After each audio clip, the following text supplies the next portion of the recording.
Hello दोस्तों, आज की इस वीडियो में हम बात करेंगे दिल्ली यूनिवर्सिटी का एनटीए का जो एग्जाम हुआ था 17 अक्टूबर को, ये डीयूईटी पॉलिटिकल साइंस का। तो इसी के बारे में हम आज एक छोटा सा एनालिसिस करेंगे कि पेपर का लेवल क्या था और क्वेश्चन के बारे में भी डिस्कशन करेंगे छोटा सा कि उनके मोटा मोटी क्या आंसर है, वो भी थोड़ा सा जानेंगे। तो चलिए जानते हैं, आपस में हम दोनों ही डिस्कस करते हैं। हम दोनों ही डीयूईटी का पेपर दे के आए हैं पॉलिटिकल साइंस का।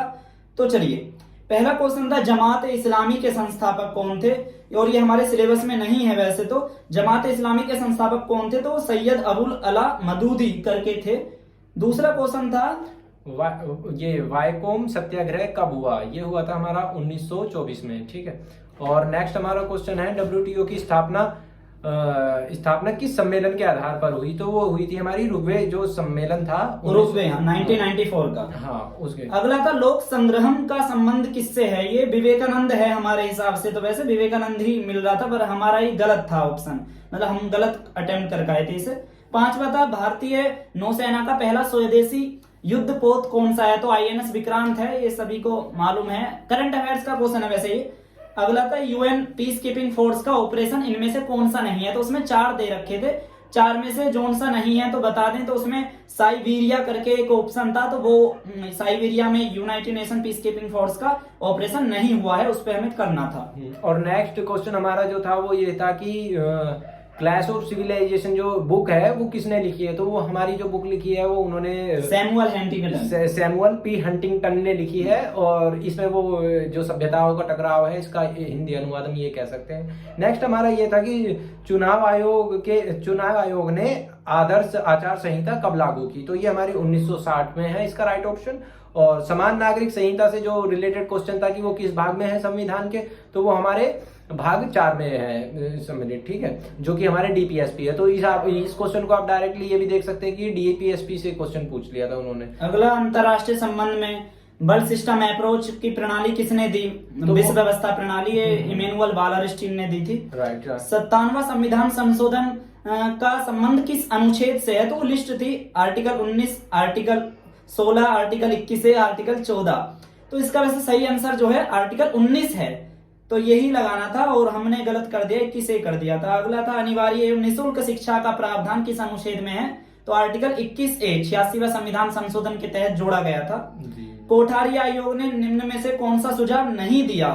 तो उसने वो पूछा था, पर वो तो पूरा एक प्रकार से कोटेशन बेस्ड क्वेश्चन था, पूरा हमें समझना पड़ेगा। लेकिन मैं आपको बता दूं, हमें तो पूरे ऑप्शन नहीं पता, पर ये स्कूली शिक्षा के अंदर नवाचार, कुछ नई तरीके से पद्धति अपनाना, ऐसी चीजों को शामिल करना एजुकेशन सेक्टर के अंदर, उससे जुड़ा हुआ था। तो वो सुझाव दिए गए थे। और ये यूजीसी के चेयरमैन भी थे।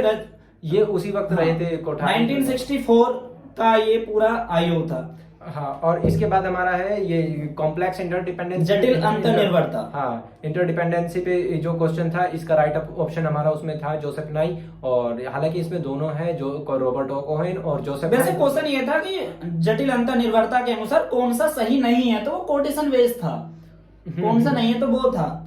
खैर, वो हम तो यहाँ पर ऑप्शन नहीं हमें नहीं पता, पर ये है कि वो क्वेश्चन इस तरह से था। अगला था भारत में संघवाद को सहकारी संघवाद यानी कि कोऑपरेटिव फेडरलिज्म किसने कहा। तो ग्रानविल ऑस्टिन करके, हाँ, उसका राइट ऑप्शन ऑस्टिन था। इसमें फिर इसका नेक्स्ट था जो लेनिन थे, उन्होंने कौन सी पुस्तक नहीं लिखी।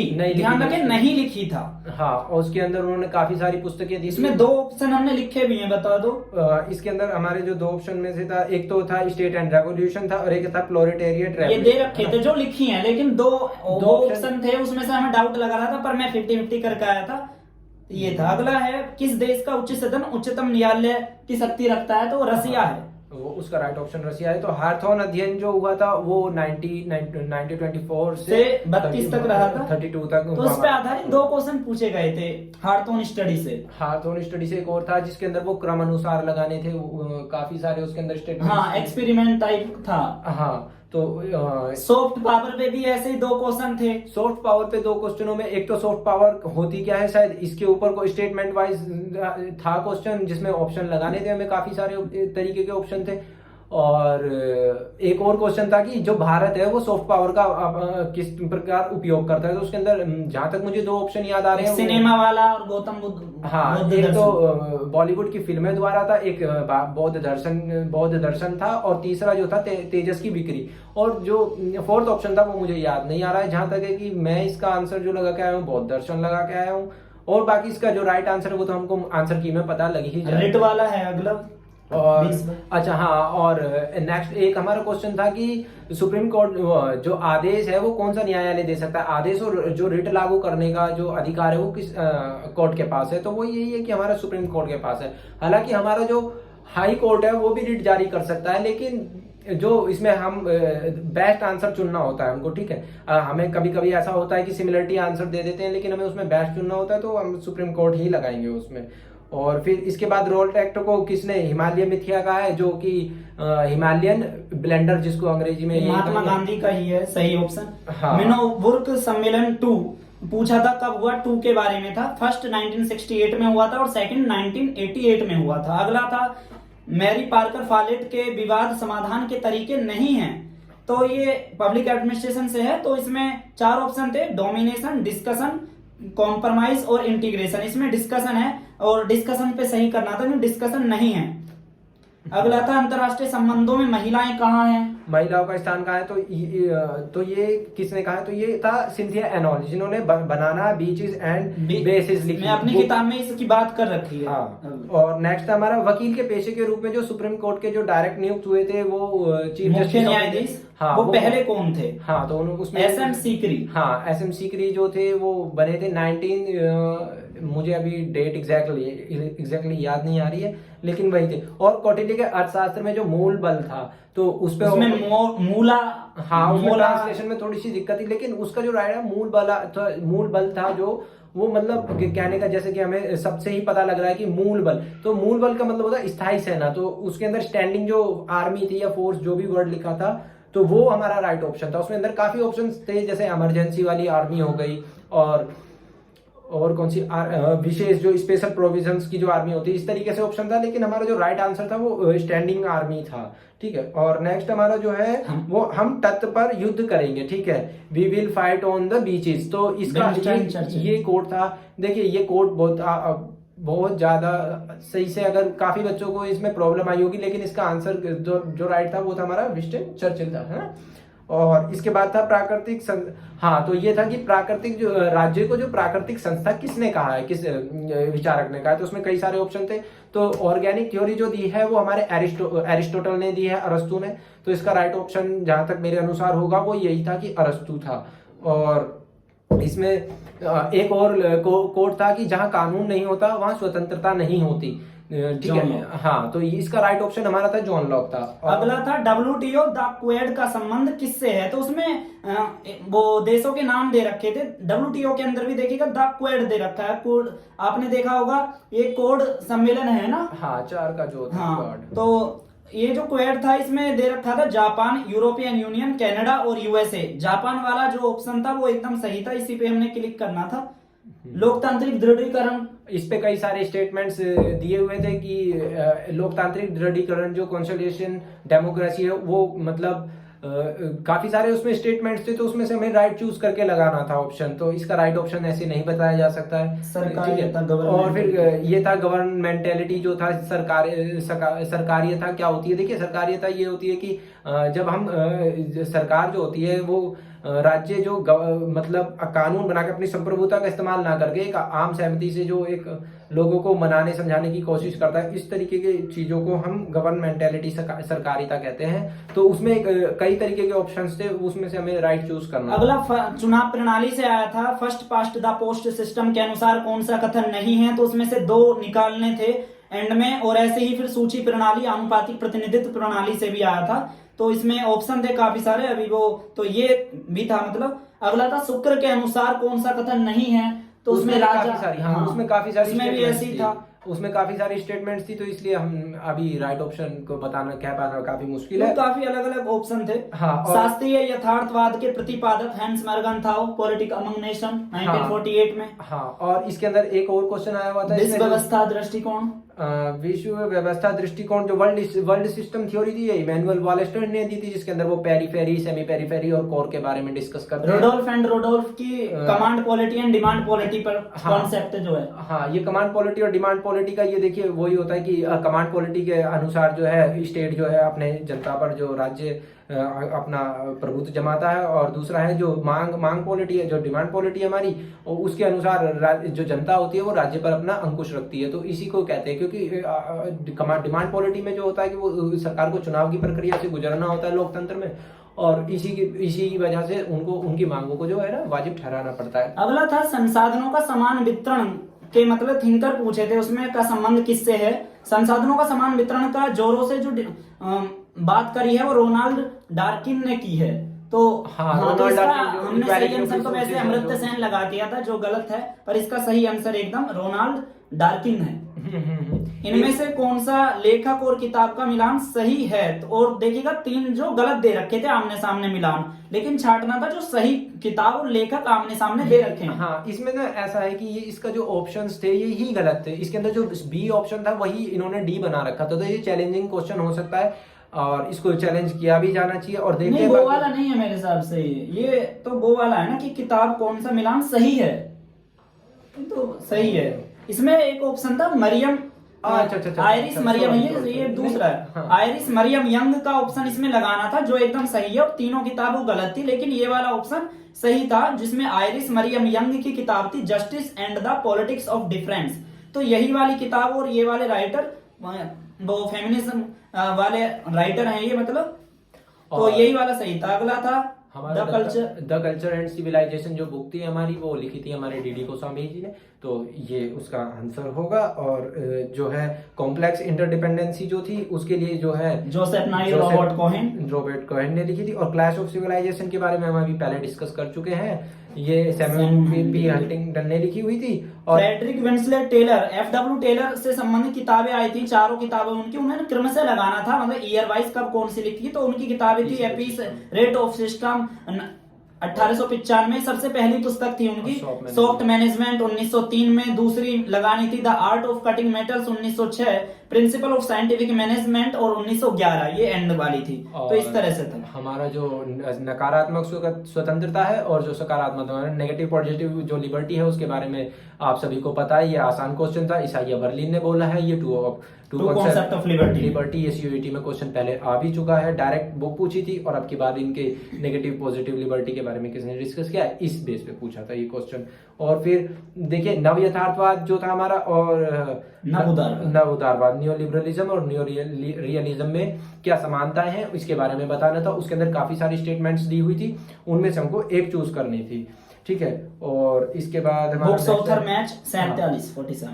अच्छा हाँ, तो ये जो क्वेश्चन है देखिए जिसके अंदर हमारा ये था कि जिसमें पॉलिटिक्स अमेंडेशन है ना, और 20 ईयर क्राइसिस और the tragedy of great powers है ना, थ्योरी ऑफ इंटरनेशनल पॉलिटिक्स भी। हाँ, ये जो बुक्स थी और इनके थिंकर्स को मैच करना था। इसके अंदर जो है हमारा ऑप्शन गलत थे, गलत मैच में, यानी कि ये था कि जो बी जो मैंने अभी पहले बता दिया था, बी और डी ऑप्शन एक ही तरीके के उसके अंदर मैचिंग की हुई थी। तो ये इस तरीके से चैलेंजिंग क्वेश्चन हो सकता है हमारा, और इसको चैलेंज किया जाना चाहिए। और बाकी देखते हैं कि जब दोबारा हमारे पास एनटीए की तरफ से आंसर किया आता है, क्वेश्चन भी हमें फिक्स जब भी पता लग पाएगा। हाँ, हो सकता है कि हाँ, उसमें जहां तक मैंने देखा था कि वो गलत था मेरे, उसके अंदर जो क्वेश्चन पेपर में था वो क्वेश्चन नंबर 2 था, और ये इसका ऑप्शन गलत था। काफी टाइम वेस्ट किया था उस क्वेश्चन ने इसी चक्कर में कि वो। अगला मार्क्सवाद के अनुसार मूल्य किसमें निहित है, वैल्यू किसमें निहित है, तो उसमें भूमि, संपत्ति, श्रम और पूंजी दे रखा है। हाँ, जिसमें श्रम उसका सही था, सही ऑप्शन था कि जो प्रोडक्शन को जो वैल्यू प्रदान करता है तो वो क्या चीज होती है ऐसी, तो वो यही होता है कि जो हमारा लेबर होता है वो उसको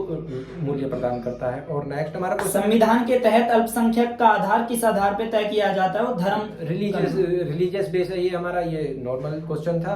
और इसके बाद जो था आर्टिकल 325 से पूछा गया था, उसमें क्या पूछा गया था, धर्म, जाति, लिंग के आधार पर किसी भी व्यक्ति को मतलब मतदाता सूची में शामिल न करने का प्रावधान है, उसके आधार पर शामिल नहीं करा जाएगा। सही बात है, बिना भेदभाव के किया जाएगा। तो उसमें जो है आर्टिकल 325 उसका सही ऑप्शन था, जो उसमें आर्टिकल 324A भी दे रखा था, तो लेकिन सही ऑप्शन 325 था। अध्यक्षीय शासन प्रणाली की विशेषता बतानी थी, उसमें दे रखा था, उसमें चारों ऑप्शन थे, उसमें विशेषता थी, तो उसमें से गलत के अलावा हमें सही छांटनी थी, और उसके अंदर भी फिर वैसे ऑप्शन थे कि 3 ए बी सी ये सही है या सी बी डी काफी स्टेटमेंट वाइज क्वेश्चन था वो।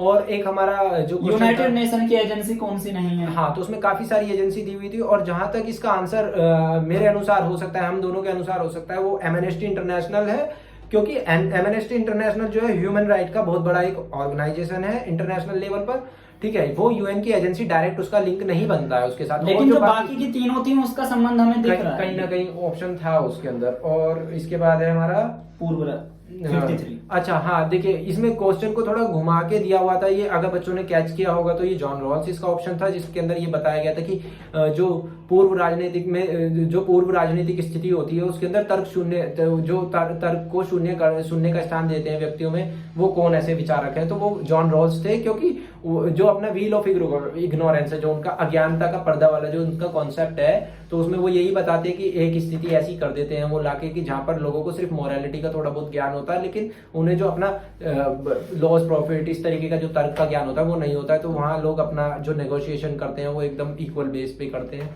तो वो चीज उसमें था। अगर बच्चों ने जॉन रॉल्स को अच्छे से पढ़ा होगा तो आई होप कि आप राइट टिक लगा के आए होंगे उस पर। और इसके बाद हमारा नेक्स्ट क्वेश्चन है हु रोट क्लास सिटीजनशिप। देखिए इसमें यही बुक थी, ये कंफर्म नहीं है, लेकिन एक क्वेश्चन आया था जिसमें टीएच मार्शल लिखा हुआ था, और उसमें देखिए टीएच मार्शल की 2 बुक्स हैं, उनमें से एक बुक्स का मैं आपको नाम बता देता हूं, जिसका नाम था class citizenship and social development. तो ये टीएच मार्शल ने लिखी थी, और जहां तक है मेरा अंदाज है तो ये बुक ऑप्शन में पूछी गई थी, और इसका राइट आंसर हमारा टीएच मार्शल होगा। और culture and civilisation of ancient in India, तो ये मैं आपको बता ही चुका हूँ इसके बारे में। अगला था कनाडा के राज्य प्रमुख कौन होते हैं, हेड ऑफ स्टेट कौन होते हैं, तो उसमें एलिजाबेथ 1, एलिजाबेथ 2 और प्रधानमंत्री, और इनमें से कोई नहीं था, तो इसका कैसे। तो ये थोड़ा आर्बिट्री क्वेश्चन था कि इसका देखिए राइट आंसर हमारे अनुसार अभी हम नहीं बता सकते कि क्या हो सकता है, क्योंकि इसमें कई अलग अलग एलिजाबेथ 2 की डेथ हो गई है, वो भी है कि काफी चीजें हैं, तो ये तो राइट ऑप्शन उसके बाद ही पता चलेगा। और बाकी चैलेंजिंग हो सकता है ये क्वेश्चन भी। अगर तो वैसे तो हमारे को यही क्वेश्चन मिले थे, अगर आपको कोई क्वेश्चन पता लग रहा है तो आप भी उनका डिस्कशन मतलब कमेंट में कर देना। अब हम बात कर लेते हैं थोड़ा सा क्वेश्चन पेपर के बारे में कि पेपर का लेवल क्या था, तो बताया थोड़ा पिछले के मुकाबले कैसा पेपर था। थोड़ा पेपर की अगर हम बात करें तो पेपर ज्यादा, देखिए इतना अगर हम ये कहने लगे टफ था तो ये बहुत ज्यादा गलत होगा हमारे लिए। पेपर का लेवल एक मॉडरेट था, पर ये कहा जा सकता है कि पैटर्न बिल्कुल चेंज कर दिया था उन्होंने। काफी सारे क्वेश्चन ऐसे हैं जो अभी हमने डिस्कस नहीं किए, जो हमने अपनी मेमोरी बेस से, क्योंकि वो बहुत वैसे क्वेश्चन थे, लंबे थे, स्टेटमेंट वाले स्टेटमेंट थे, उनको डिस्कस करना भी काफी मुश्किल हो सकता है। लेकिन हमारा जो पेपर था वो एक मॉडरेट से टफ मॉडरेट टू टफ था, और पैटर्न बिल्कुल उसका चेंज हुआ था, जिससे कि बच्चों को जैसे कि ये पब्लिक एडमिनिस्ट्रेशन के अंदर इतने सारे क्वेश्चन पूछ लिए, डब्ल्यूपीटी में कम रहे, वेस्टर्न पॉलिटिकल थॉट में कम रहे। ये डीयूटी करता है कई बार। देखिए अगर हम उसके प्रीवियस ईयर क्वेश्चन पेपर को देखेंगे तो उसमें कहीं ना कहीं कभी पब्लिक एडमिनिस्ट्रेशन से वो ज्यादा क्वेश्चन पूछते, कभी इंटरनेशनल रिलेशन से ज्यादा पूछते हैं, और इस बार अभी नहीं कहा जा सकता क्योंकि सॉल्व करने में ज्यादा टाइम था हमारा। वो क्वेश्चन पेपर आएगा तो पता लगाया जा सकता है कि किस में से ज्यादा क्वेश्चन थे, क्योंकि पॉलिटी से भी ठीक ठाक क्वेश्चन थे, और जो था हमारा थ्योरी जो था उसमें भी काफी ज्यादा अच्छे क्वेश्चन पूछे गए थे। हालांकि इंटरनेशनल का पोर्शन थोड़ा सा कम था उसके अंदर। तो यही था इस वीडियो में, तो मतलब हमारा एक छोटा सा डिस्कशन था। तो फिलहाल इस वीडियो में इतना ही, हमें दीजिए इजाजत।